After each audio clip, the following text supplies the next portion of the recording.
എല്ലാവർക്കും മറ്റു വീഡിയോയിലേക്ക് സ്വാഗതം. ഇന്ന് ഞാൻ വന്നേക്കുന്നൊരു ബീഫ് കറിയുടെ റെസിപ്പിയുമായിട്ടാണ്. അതെങ്ങനെ ഉണ്ടാക്കുന്നതെന്ന് നോക്കാം. അതിനായി ഒരു പാൻ അടുപ്പത്ത് വെച്ച് അതിൽ 2 ടേബിൾ സ്പൂൺ വെളിച്ചെണ്ണ ഒഴിച്ചൊന്ന് ചൂടാക്കുക. ഒന്ന് ചൂടായി വരുമ്പോൾ കുറച്ച് തേങ്ങ കൊത്തിയിട്ട് നന്നായിട്ട് നമുക്കൊന്ന് വറുത്തെടുക്കാം. ഇപ്പോൾ നന്നായിട്ട് വറുത്ത് വന്നിട്ട് നമുക്കിതിലേക്ക് ബാക്കി ഇൻഗ്രീഡിയൻസ് ചേർക്കാം. ഇനി ഞാൻ ചേർക്കുന്നത് 2 കൂടം വെളുത്തുള്ളിയും ഒരു ചെറിയ കഷ്ണം ഇഞ്ചിയും പൊടിയായിട്ട് ചതച്ചെടുത്തിട്ടുണ്ട്. അതൊന്ന് ഇതിലേക്ക് ഇട്ടൊന്ന് നന്നായിട്ട് മൂപ്പിച്ചെടുക്കാം. വെളുത്തുള്ളിയൊക്കെ ചേർക്കുന്നതുകൊണ്ട് തന്നെ ബീഫ് കറിക്ക് ഒരു പ്രത്യേക രുചിയായിരിക്കും. അപ്പോൾ ഇത് ചേർത്ത് നമുക്ക് നന്നായിട്ട് ഒന്ന് മൂപ്പിച്ചെടുക്കാം. ഇത് മൂപ്പിച്ചെടുക്കുന്ന കൂടെ തന്നെ നമുക്കിതിലേക്ക് കുറച്ച് കറിവേപ്പിലയും കൂടി ചേർത്ത് നന്നായിട്ടൊന്ന് വഴറ്റിയെടുക്കാം. ഇപ്പോൾ ഇത് ഏകദേശം നന്നായിട്ട് വഴന്ന് വന്നിട്ട് നമുക്കിതിലേക്ക് സവാള ചേർക്കാം. ഞാൻ 2 കിലോ ബീഫാണ് വെക്കുന്നത്. അതിനായിട്ട് ഞാൻ 4 വലിയ സവാള എടുത്ത് പൊടിയായിട്ട് അരിഞ്ഞിട്ടുണ്ട്. ഇതിലേക്ക് ചേർത്ത് നന്നായിട്ട് ഒന്ന് വഴറ്റിയെടുക്കാം. ഇത് നല്ല ഒരു ഗോൾഡൻ ബ്രൗൺ കളർ ആകുന്ന വരെ ഒന്ന് വഴറ്റിയെടുക്കുക. ഇത് വഴറ്റുമ്പോൾ തന്നെ നമുക്കിതിൻ്റെ കൂടെ ഒരു 6-7 ചെറിയുള്ളിയുടെ ചെറുതായിട്ട് അരിഞ്ഞ് ചേർക്കുക. അപ്പോൾ ബീഫ് കറിക്ക് ഒരു പ്രത്യേക രുചിയായിരിക്കും. ഇത് രണ്ടും കൂടെ ചേർത്ത് നന്നായിട്ടൊന്ന് വഴറ്റിയെടുക്കുക. ഇതിലേക്ക് ഇനി ആവശ്യത്തിന് ഉപ്പും കൂടെ ചേർക്കുക. ഉപ്പും കൂടെ ചേർത്തത് വഴറ്റുമ്പോൾ ഇത് പെട്ടെന്ന് തന്നെ കളറ് മാറി നന്നായിട്ട് വഴന്നു വരും.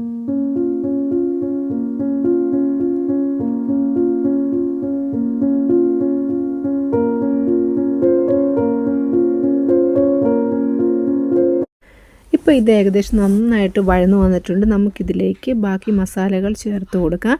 ഞാനിവിടെ ചേർക്കുന്നത് 4 ടേബിൾ സ്പൂൺ കാശ്മീരി മുളക് പൊടി, 2 ടേബിൾ സ്പൂൺ മല്ലിപ്പൊടി, 1/2 ടീസ്പൂൺ മഞ്ഞൾപ്പൊടി, 1 ടീസ്പൂൺ ഗരം മസാല. ഇത്രയും ഇതൊന്ന് കുഴച്ച് നമുക്ക് ചേർക്കുമ്പോൾ നന്നായിട്ട് നമുക്ക് മൂപ്പിച്ചെടുക്കാൻ പറ്റും. ഇതിലേക്കൊന്ന് ചേർത്ത് കൊടുത്ത് തീ കുറച്ച് വെച്ച് പച്ചമണം മാറുന്നവരെ ഒന്ന് നന്നായിട്ട് മൂപ്പിച്ചെടുക്കുക. നന്നായിട്ട് മൂപ്പിച്ചെടുക്കുമ്പോഴാണ് നമ്മുടെ ബീഫ് കറിക്ക് ഒരു നല്ല നിറം വരുന്നത്. ഓരോരുത്തരുടെ എരിവിനനുസരിച്ച് നമുക്ക് മുളക് പൊടിയുടെ അളവിൽ വ്യത്യാസം വരുത്താവുന്നതാണ്. ഞാനിവിടെ കുട്ടികൾക്ക് കൊടുക്കേണ്ടതുകൊണ്ടാണ് കാശ്മീരി മുളക് പൊടി ചേർക്കുന്നത്. ഇതിൻ്റെ കൂടെ സാധാ മുളക് പൊടിയും കൂടെ ചേർത്ത് നമുക്ക് ഉപയോഗിക്കാവുന്നതാണ്. ഇതൊന്ന് തീ കുറച്ച് വെച്ച് നമുക്ക് നന്നായിട്ടൊന്ന് മൂപ്പിച്ചെടുക്കാം. ഇതിപ്പോൾ ഇവിടെ നന്നായിട്ട് മൂത്ത് ആ പച്ചമണമൊക്കെ മാറി നല്ലൊരു വാസന വരുന്നുണ്ട്.